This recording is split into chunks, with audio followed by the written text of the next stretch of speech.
We are vastly superior to humans. You know it to be true, so do not resist us. Coming to you live via tape-delayed basis by means of digital distribution. This is Extreme Hardcore Nerds. Here are your hosts.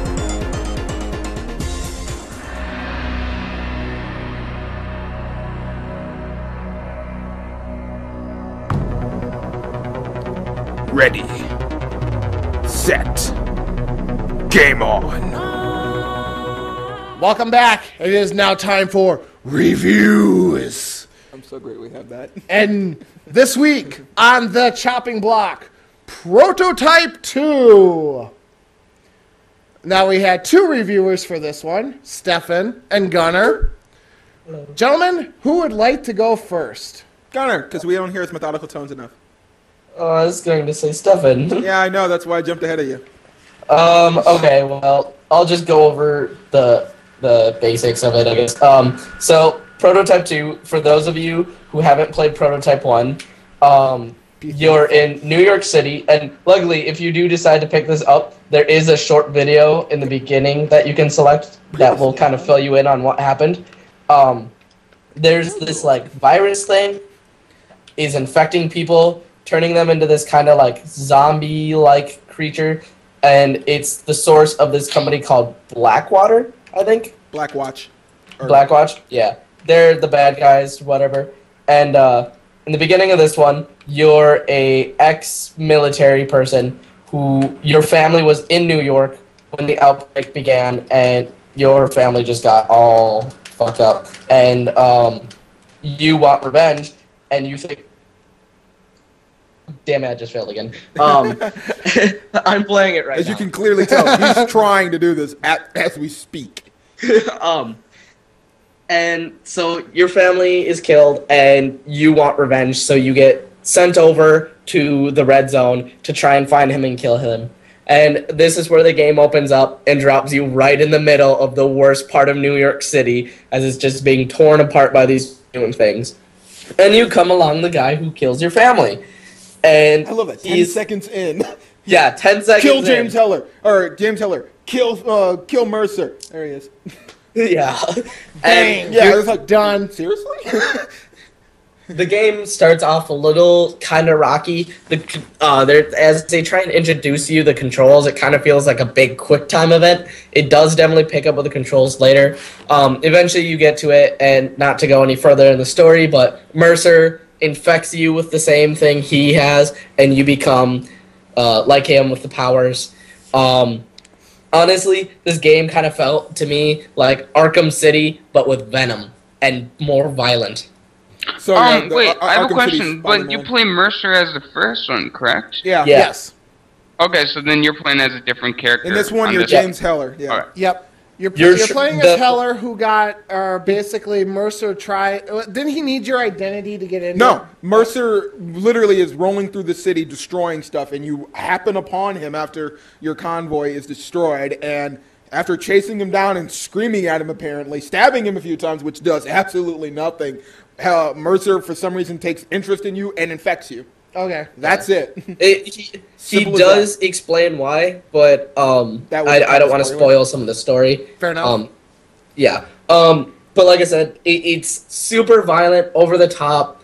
I'm having a lot of fun with it. I love all the powers. I love being able to just jump across the city and just completely slaughter everything that gets in my path. Yes, this game is extremely overpowered. The powers do space out fairly well to let you play around with them enough to get used to them. It's not hard at all. The game is super easy. I mean, you've got ridiculous powers that are almost unstoppable. I think my favorite thing that I've done, I was thousands of feet in the air, targeted a random civilian, and dive bombed with my foot, smashing their head into the pavement and riding them like a skateboard for about 50 feet, with blood just trailing behind. Yeah, you are game is brutal. Open world sandbox, GTA style. Yeah, there's a lot of fun to be had if you are having a bad day and just need to relieve some stress. So, on anybody. Saints Row the Third meets Not as quirky as Saints Row. Spider-Man Yeah. Web of Shadows. No, Spider-Man. Oh God. I'd say Ultimate Spider-Man Yeah, the because Ultimate it Spider-Man. plays Because a lot it's like the Venom. It's literally played. Venom. When you got to play with Venom, it's literally just that. Yeah. You know, all the randomly deciding to eat people or just pick them up and snap them But that's back. essentially what Web of Shadows was. Is that the Venom symbiote started infecting random people? Well, no, you wouldn't infect them. You can, Yeah. when you were Venom, you would take them in, Yeah, drain and them of drain them power, and- yeah. but then at times you could just go and Yep. break them in two. But yeah, when you got to play with as Venom, but there was a whole section of the game, one half of the game was strictly Yeah. Venom. Yep. No, I Yeah, I know, you know. I played it. But yeah, it's literally just that. My only other problem too is it's extremely overly vulgar. Yeah, they really play up on the characters, and I don't know if it's supposed to be because they're trying to play up on the adult content of it or what it is. But yeah, you pretty much swear as much as you would in any like African American ghetto man's house. So you walk in and he is dropping F-bombs, and when he's talking to people, if there's not a curse word after every other word he has to say, something's wrong. So it's like, I don't know what the fuck's going on in this place. Everything's fucked up. I just need to get my daughter, get the fuck out of here. Fuck Mercer. I'm like, God damn, this man is pissed. I'm like, okay, I can understand you're mad, but shit. It's like, even when he's trying to get help from somebody, he's just fucking swearing at him. It's like, I need to use this person. I Fuck, like you the can line. give me Like, help. It's like, I'll give you Dude, the it kind list of reminds me of that, what is it, is it Super Bad with McMullovin or whatever? oh, McLovin. Oh, that's McLovin, a- yeah. Yeah, that guy when that you he were, kept on like, dude, I'm teaching, I'm so sorry for swearing and all that, but... oh yeah, when Jonah Hill's character talks, Yeah. he's pretty Yeah. much just cussing at everybody. It's kind of like that, okay. but you know. worse. but much worse. Yeah, ramped up. So yeah. All right. Well, we kind of heard Gunners. Oh, You have so anything I that you guess wanna add since to- Gunner was the positive, I'm gonna have to be the dark. Yeah, the negative sides to a lot of this, by having a lot of superpowers and being all that, it's really fun. It sucks to have that when it comes down to precision targets. Oh, This yeah. game does a better job with some of its targeting, so you can get people and kill them or eat them or whatever in that point. But when it comes down to fine targets, that fucking sucks.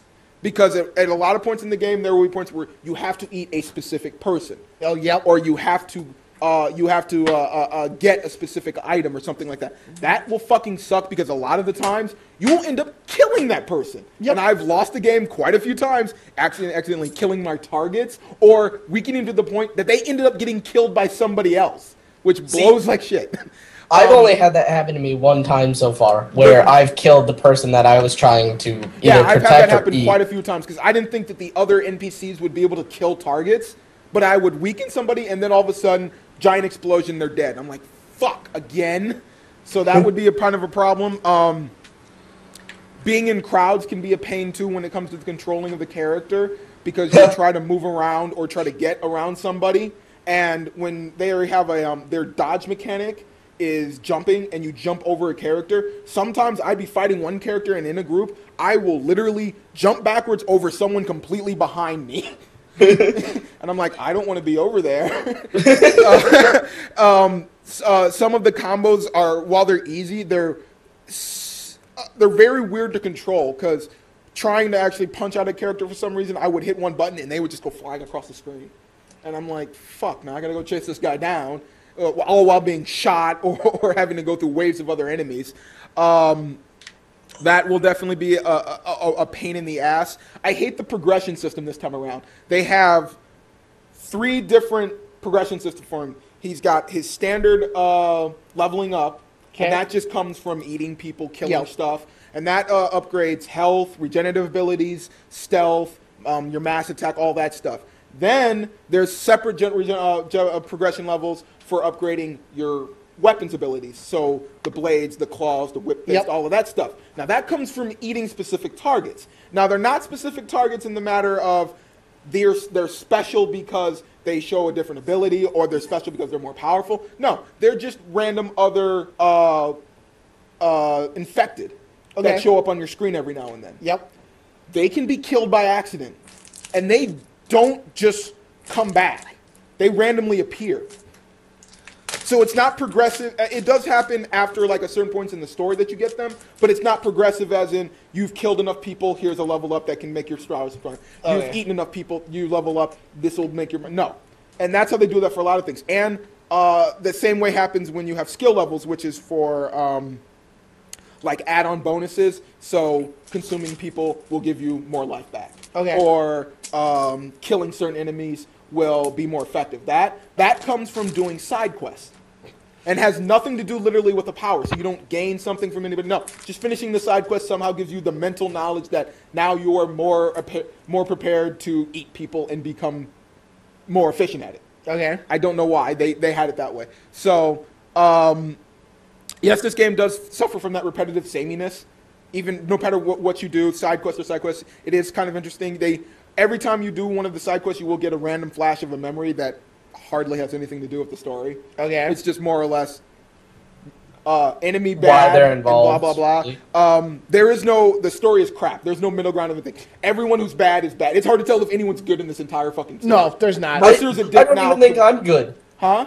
I don't think I'm even good. Yeah, your main character doesn't even seem good because his all revenge to... He doesn't even care about trying to save the city or make things right or do anything good. It's kill Mercer. And it literally means, if it means killing an entire square block of people, he'll fucking do it. Yep. And he does that, and you do that constantly. That sounds like the first one. Yeah, so no one is good. But he will protect the father. Oh, yeah, we'll protect the father while cursing at him. Yeah. But, yeah, there's no one really good in this. By the end of the game, yeah, you are supercharged by the time you get to the last one. I will say for positive... the sectioning off of the city, yellow, green, and red, which can clearly tell how what that means. They do change very drastically between one another. Yellow, the city is a little bit more destroyed. There are people still around, not as many. You'll find a little more infected. The green zone, there are people everywhere. There are hardly any infected, so it is killing civilians constantly. Okay. But when you get to the red zone, shit is off the fucking wire. It is like Dead Rising. They're infected all over the place. Just if you step on the ground, you will be fucking attacked. Okay. But to be honest, a lot of the like very basic infected are just civilians that are zombies. They're infected drones, so they're not hard to anything, but you'll get attacked constantly. But having to deal with them on a constant basis can be slightly annoying, especially when you're trying to do those missions. Like when Gunner's doing the run around and collect shit mission, when some of those get on the ground and you gotta wave through those guys, it's fucking annoying. Yeah. That was probably one of my main things with Prototype 1. Yeah. So, but, I mean, for polish, this is much better than its first one. The controls are still tighter. Getting the powers is much easier, regardless of what I said before. And they are spaced out more. Okay. So you don't get them all right away. And it's just like, well, what the fuck? Yep. So, but... All right. So, kind of two different sides to the coin. Gunner, buy, rent, or pass? Oh, that's right. We changed this. He was so waiting for numbers. Yeah, he wrote it down, everything too. Dude, Gunner, but you told us what you were gonna do anyways after summer with it, so. Yeah, no, this for me at least is a definite buy. I mean, I'm not saying buy this at full price. I would say maybe even wait for this to drop in price, but definitely this game needs to be played. Especially if you haven't played the first one, this is a hoot and a half.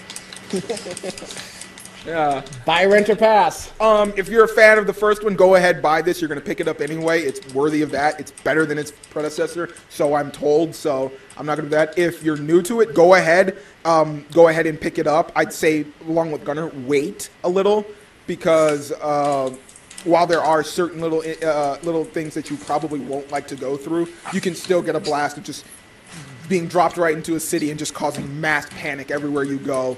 And enjoying yourself with working with all the powers is really fun. All right. Well, there you have it. And that does bring this edition of the Extreme Hardcore Nerds podcast to a close for this week. Special programming note for next week's show, because I found out last time we have to do this now.